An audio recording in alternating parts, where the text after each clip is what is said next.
أعوذ بالله من الشيطان الرجيم بسم الله الرحمن الرحيم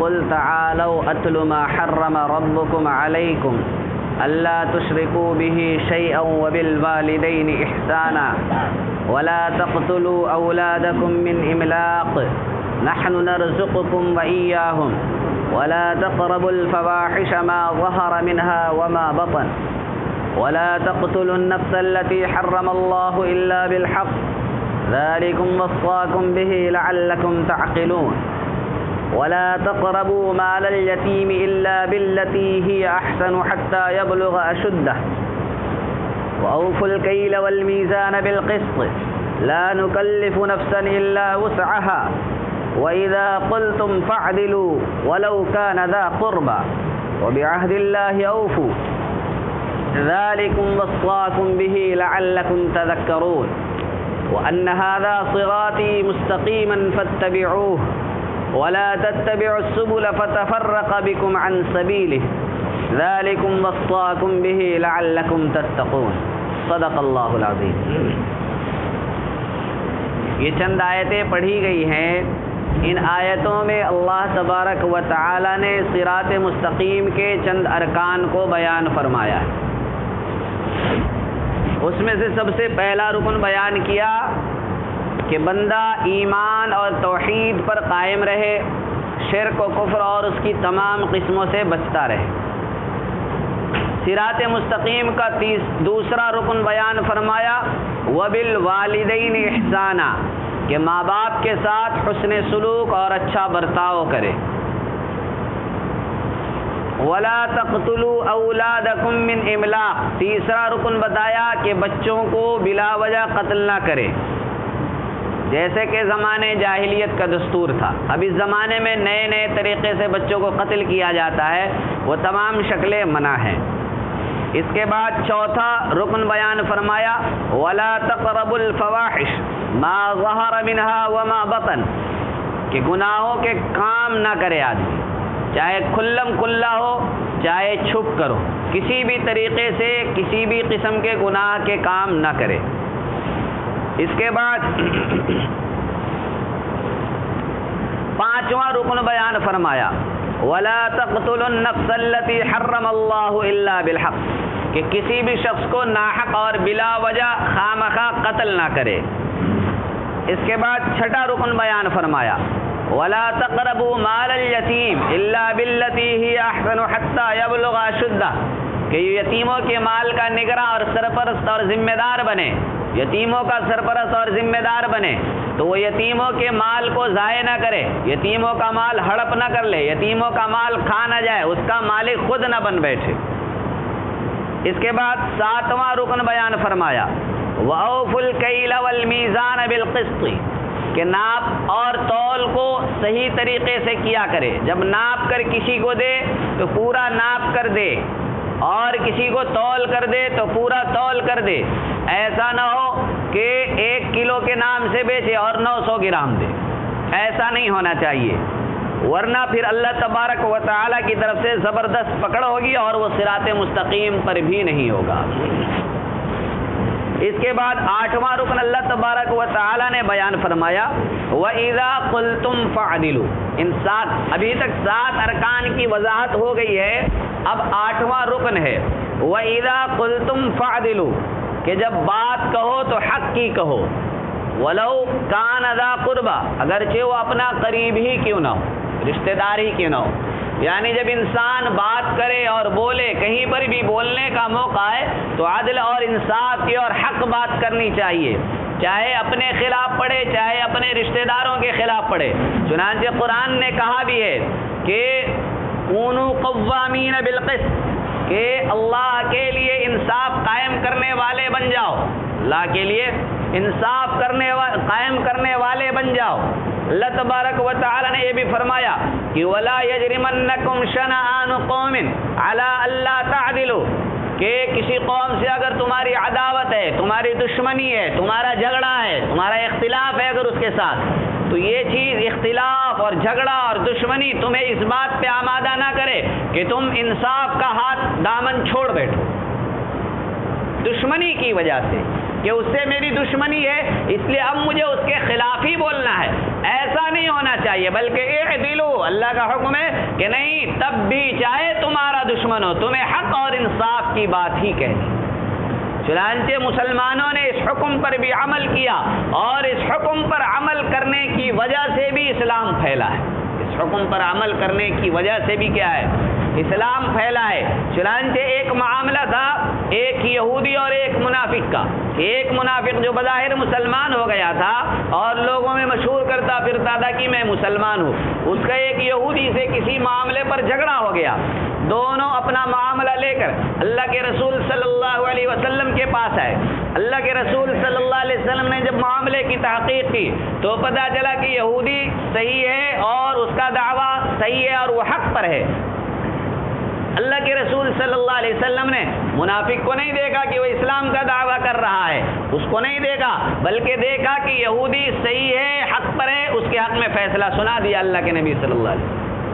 جب یہ ہوا تو منافق جو ہے وہ تو پریشان ہو گیا، وہ کہنے لگا یہ تو میرے ہاتھ سے مال نکل جائے گا، تو اس لیے اس نے سوچا کہ اب کیا کیا جائے۔ اس نے اس یہودی سے کہا کہ میں اس فیصلے کو نہیں مانتا، ایسا ہے حضرت عمر رضی اللہ تعالیٰ عنہ کے پاس چلو۔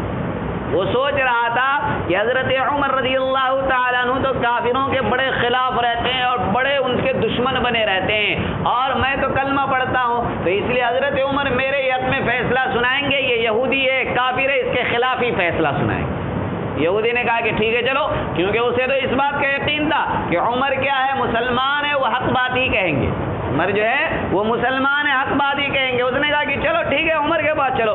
حضرت عمر رضی اللہ تعالیٰ عنہ کے پاس دونوں پہنچے اور اپنا معاملہ رکھا۔ پھر آخر میں یہودی نے کہہ دیا کہ ایک بات اور سن لو عمر، اللہ کے رسول صلی اللہ علیہ وسلم جن کو تم نبی مانتے ہو، رسول مانتے ہو، جن پر تم ایمان لائے ہو، انہوں نے اس معاملے کا فیصلہ کر دیا ہے، اور انہوں نے تحقیق کر کے مجھے حق پر جب پایا انہوں نے میرے حق میں فیصلہ سنا دیا ہے۔ حضرت عمر رضی اللہ تعالیٰ عنہ نے اس منافق سے پوچھا کیا ایسا ہی معاملہ ہے کہ اللہ کے رسول صلی اللہ علیہ وسلم نے اس کے حق میں فیصلہ سنا دیا ہے، یہ سچ کہہ رہا ہے؟ اس منافق نے کہا کہ ہاں، محمد رسول اللہ نے ان کے حق میں فیصلہ سنا دیا۔ کہا تجھے اطمینان نہیں ہوا؟ کہا کہ نہیں مجھے اطمینان نہیں ہوا، اسی لیے میں لے کر آپ کے پاس آیا ہوں۔ کہا کہ یہیں پر رک جاؤ۔ حضرت عمر رضی اللہ تعالیٰ عنہ اپنے گھر میں کمرے کے اندر تشریف لے گئے، وہاں سے تلوار لے کر کے آئے اور تلوار لا کر کے اس منافق کی گردن اڑا دیا، قتل کر دیا، اور کہا کہ جو اللہ کے رسول کے فیصلے کو نہیں مانتا، عمر کا فیصلہ اس کے لیے یہی ہے کہ اس کو اس دنیا میں جینے کا حق نہیں ہے۔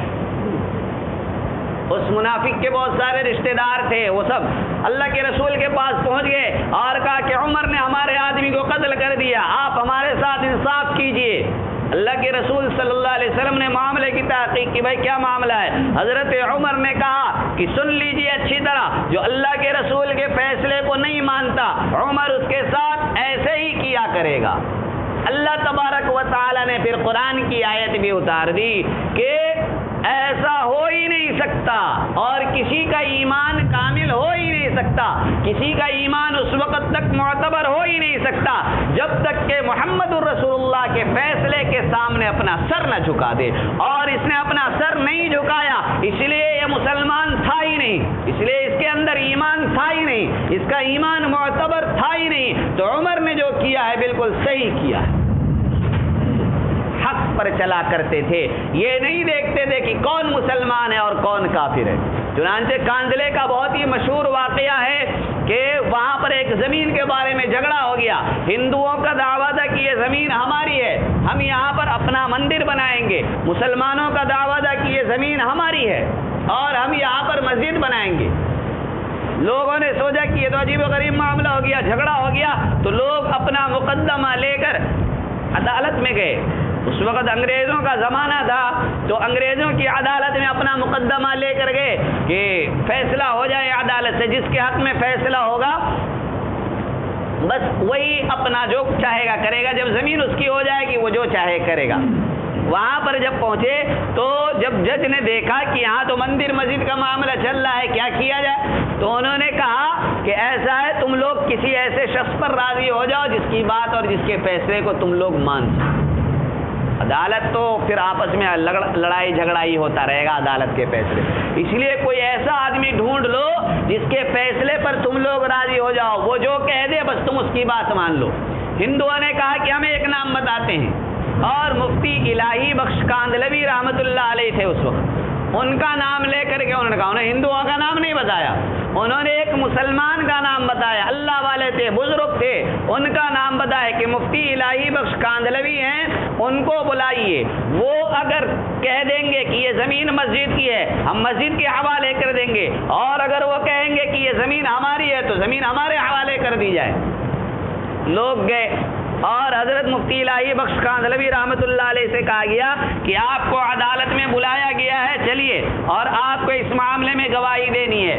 اولاً تو وہ تیار ہی نہیں ہوئے کہ انگریز نے یہاں زبردستی اور ظالمانہ طور پہ قبضہ کر رکھا ہے, میں اس کی عدالت میں نہیں جا سکتا. پھر بھی کسی طرح حضرت کو زبردستی تیار کیا گیا اور کہا گیا کہ آپ کسی طرح بھی چلیے, چاہے آپ جج کا چہرہ نہ دیکھیں لیکن آپ چلیں, کم سے کم گواہی دے کر کے آ جائیں. تو حضرت گئے کہ ٹھیک ہے چلو, اور جب وہاں پہنچے تو عدالت کا کمرہ پورا کھچا کھچ بھرا ہوا تھا, لوگ بھرے ہوئے تھے اور سوچ رہے تھے پتہ نہیں حضرت کیا کہیں گے. مسلمان تو یہ سوچ رہے تھے کہ حضرت مسجد کے خلاف تو جائیں گے نہیں, حضرت تو مسجد کے خلاف, اتنے بڑے عالم ہیں, اتنے بڑے بزرگ ہیں, مفتی ہیں, اور اس کے علاوہ اللہ والے ہیں, وہ مسجد کے خلاف کیسے جا سکتے ہیں.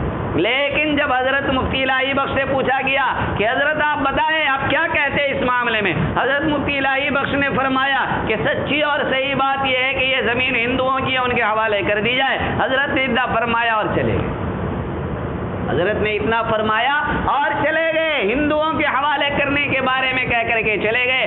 اور جب چلے گئے تو جج نے کیا فیصلہ لکھا, جج نے یہ فیصلہ لکھا کہ مسلمان مقدمہ ہار گئے لیکن اسلام مقدمہ جیت گیا.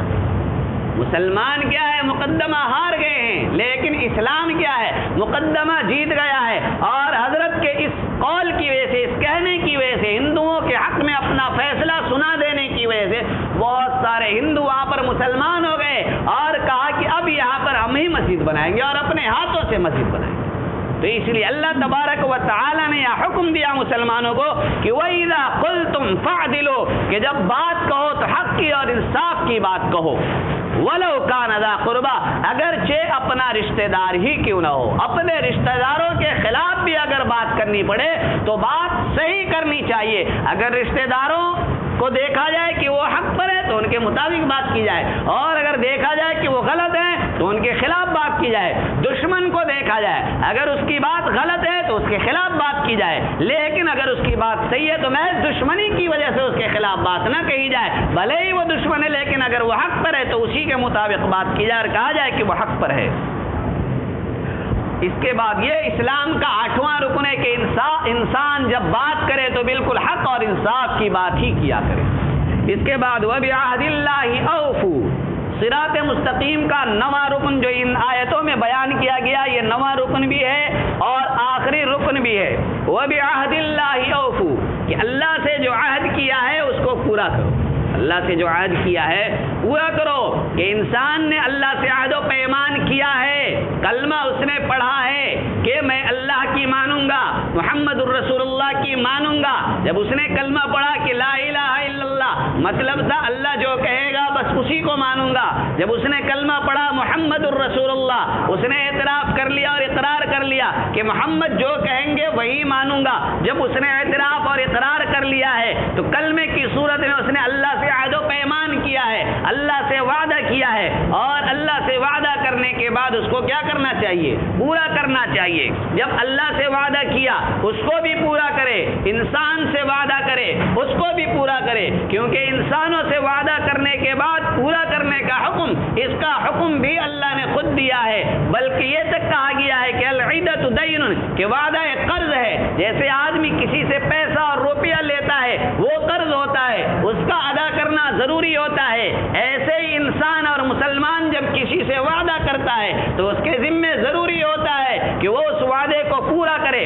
اسی طریقے سے کہا گیا ہے کہ الکریم اذا وعد وفا, کہ شریف آدمی جب وعدہ کرتا ہے تو وہ اس کو پورا کرتا ہے۔ منافقوں کی علامت اور نشانی بتائی گئی ہے کہ وَإِذَا وَعَدَ أَخْلَفَ، منافق جب وعدہ کرتا ہے وعدہ کی خلاف ورزی کرتا ہے، گویا وعدہ کرنا اور اس کے خلاف ورزی کرنا یہ منافقوں کی نشانی ہے۔ وعدہ کرنا اور وعدہ کرنے کے بعد اس کو پورا کرنا، وعدے کے مطابق عمل کرنا یہ ایمان والوں کی نشانی ہے۔ تو جب ہم لوگ کلمہ پڑھتے ہیں، مسلمان ہونے کا، ایمان والا ہونے کا دعویٰ کرتے ہیں، تو جب ہم کسی سے وعدہ کریں تو وعدہ پورا کرنا چاہیے۔ آج کل لوگ وعدہ تو کرتے ہیں لیکن وعدہ خلافی بہت کرتے ہیں، خاص طور پہ دکاندار لوگ جو ہوتے ہیں پیمنٹ کے وعدے کرتے ہیں کہ صبح کو آنا، کل آنا، شام آنا، 3 دن کے بعد آنا۔ جب شام کو پہنچتے ہیں کہتے آج نہیں ہوا، کل دیکھیں گے، پرسوں دیکھیں گے۔ یار شام کا کہا، تم تو شام ہی چلے آئے،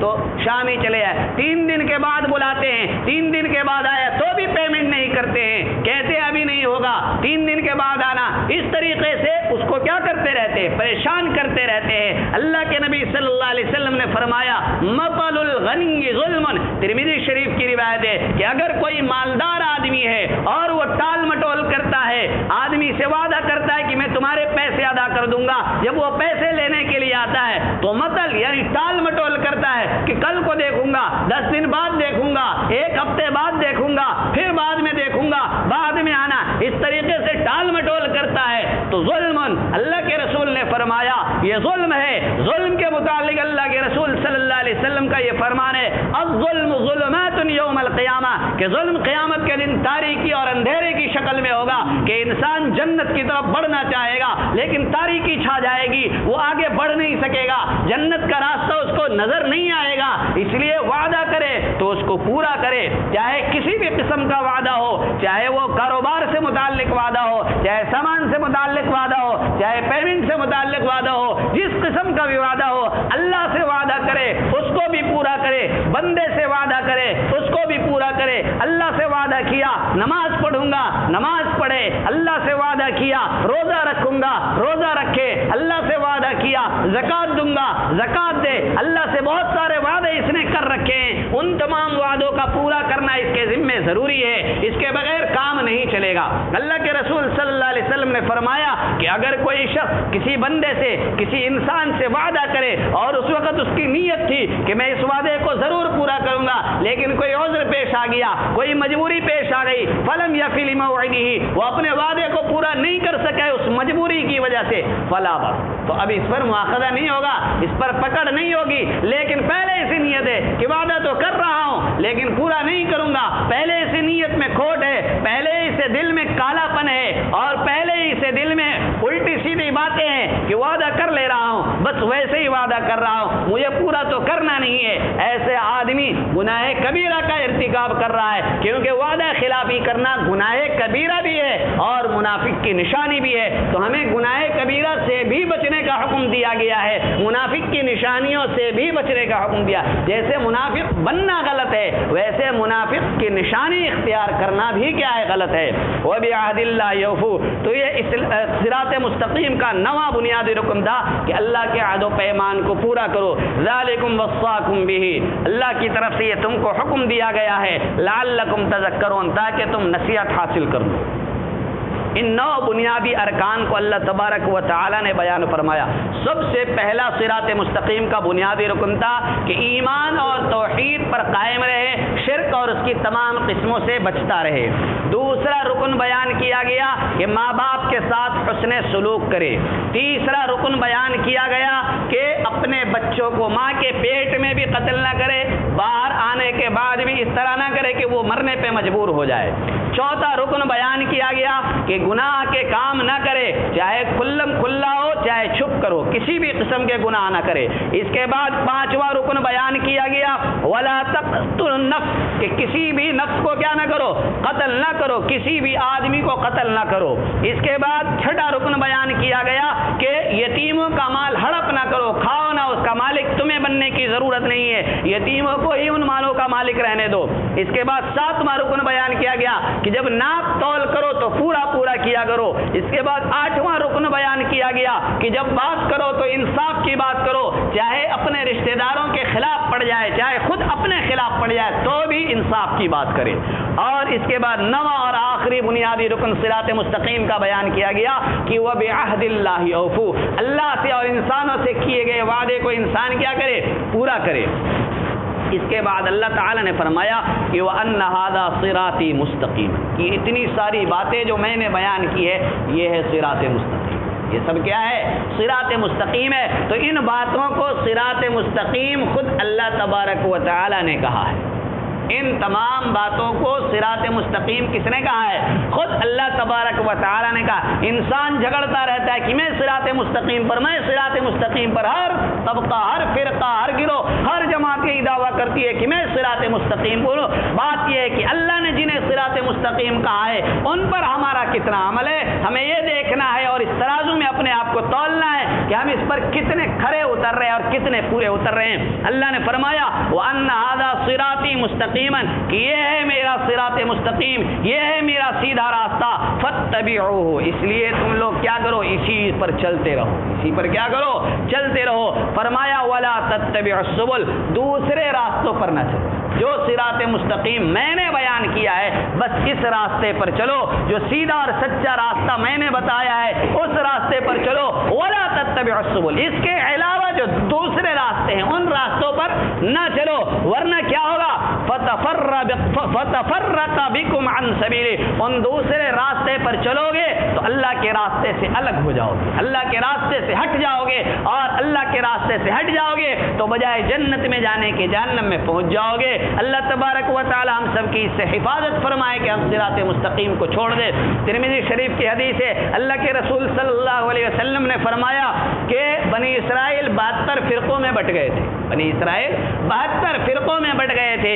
اللہ کے رسول صلی اللہ علیہ وسلم نے فرمایا میری امت 73 فرقوں میں بٹ جائے گی، میری امت 73 فرقوں میں بٹ جائے گی۔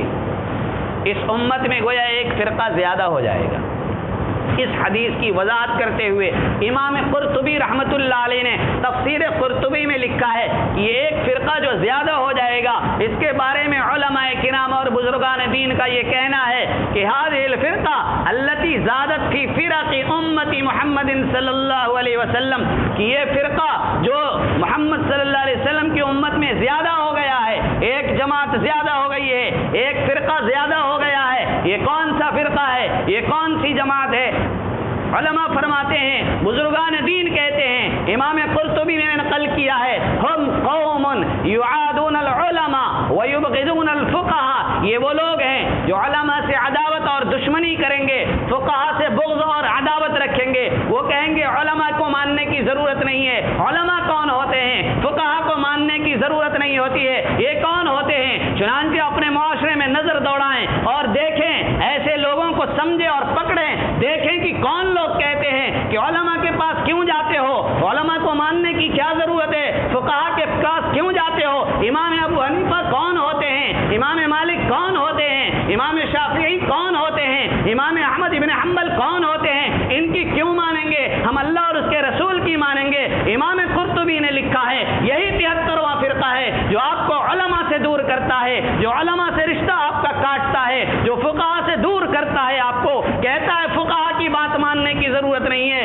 ابو حنیفہ کی بات ماننے کی ضرورت نہیں ہے، مالکی، شافعی اور احمد بن حنبل کی بات ماننے کی ضرورت نہیں ہے۔ جو لوگ اس قسم کی دعوت دیتے ہیں، امام قرطبی نے وضاحت کے ساتھ لکھا ہے کہ یہی لوگ 73واں فرقہ ہے جو اس امت میں جن کا اضافہ ہوگا، جو کیونکہ اللہ کے رسول صلی اللہ علیہ وسلم اس امت کی قیادت اور رہنمائی کرتے رہے۔ جب آپ اس دنیا سے پردہ فرما گئے، آپ نے امت کی قیادت کی ذمہ داری خلفائے راشدین کے ہاتھ میں دی، صحابہ کے ہاتھ میں دی کہ تمہیں اس امت کی قیادت کرنا ہے، تمہیں اس امت کی رہنمائی کرنی ہے، انہیں صراط مستقیم پر چلانا ہے، انہیں جنت کا راستہ بتانا ہے، انہیں جہنم کے راستے سے دور رکھنا ہے، بچا کر کے جنت کے راستے پر لے جانا ہے۔ جب صحابہ چلے گئے، اللہ کے رسول صلی اللہ علیہ وسلم نے صحابہ کے بعد یہ ذمہ داری علماء کو دی ہے۔ چنانچہ اللہ کے رسول صلی اللہ علیہ وسلم نے فرمایا العلماء ورثۃ الانبیاء، کہ علماء جو ہوتے ہیں یہی انبیاء کے وارث ہوتے ہیں۔ انبیاء کا وارث بننے کا کیا مطلب ہے؟ انبیاء کا مال یہاں رکھا ہوا نہیں ہے کہ علماء اس مال کو لے لیں گے، انبیاء کی زمینیں رکھی ہوئی نہیں ہے کہ علماء جا کر کے اس زمین پر قبضہ کر لیں گے. انبیاء کے گھر یہاں پر موجود نہیں ہے کہ علماء جا کر کے ان گھروں پہ قبضہ کر لیں گے. انبیاء کی پراپرٹی نہیں ہے کہ علماء جا کر کے ان پراپرٹیوں پر قبضہ کر لیں گے. علماء کی انبیاء کی دکانیں نہیں ہے کہ علماء جا کر کے ان دکانوں پر قبضہ کر لے. ایسا کچھ بھی نہیں ہے کہ انبیاء کی آمدنی رکھی ہوئی ہو علماء جا کر کے اس آمدنی کو حاصل کر لے. بلکہ علم ہے, اللہ کے نبی نے علم دیا ہے, اللہ کے نبی نے علماء کو علم دیا ہے. علماء علم حاصل کرتے ہیں اور امت کی قیادت کرتے ہیں, امت کی رہنمائی کرتے ہیں. جو علماء سے رشتہ کاٹتا ہے وہ بتا رہا ہے کہ انبیاء نے اور اللہ کے نبی صلی اللہ علیہ وسلم نے علماء کو جو قیادت کی ذمہ داری دی ہے, اللہ کے نبی کے اس حکم کو نہیں مانتے ہیں ہم. جو اللہ کے نبی کے حکم کو نہیں مانتا ہو وہ کس منہ سے کہتا ہے کہ میں قرآن پہ عمل کرتا ہوں, میں حدیث پہ عمل کرتا ہوں. اللہ کے نبی نے کہا ہے کہ علماء ہی میرے وارث ہے. تم تو کہتے ہو کہ علماء کی بات نہیں ماننی چاہیے, فقہا کی بات نہیں ماننی چاہیے. تم کیسے اللہ اور اس کے رسول کی بات ماننے والے ہو؟ تم کس قرآن حدیث کی بات کرتے ہو؟ قرآن حدیث میں تو کہا گیا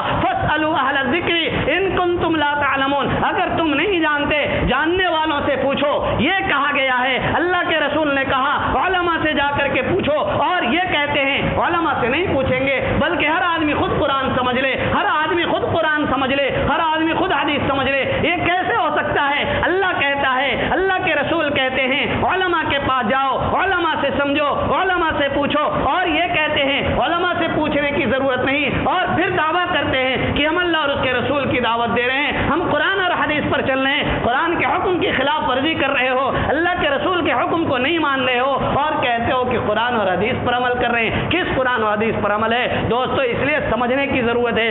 صراط مستقیم خود اللہ نے بیان فرمایا ہے. اللہ تبارک و تعالی مجھے بھی اور آپ کو بھی صراط مستقیم پر مضبوطی کے ساتھ قائم رہنے کی توفیق عنایت فرمائے. علماء کی رہنمائی میں ہمیں جنت تک پہنچنے کی توفیق عنایت فرمائے. جنت کا راستہ ہم میں سے ہر شخص کے لیے آسان فرمائے. مختصر سی دعا کر لیں, درود شریف پڑھ لیں. اللهم صل على سيدنا محمد وعلى ال سيدنا محمد كما صليت على ابراهيم وعلى ال ابراهيم انك حميد مجيد.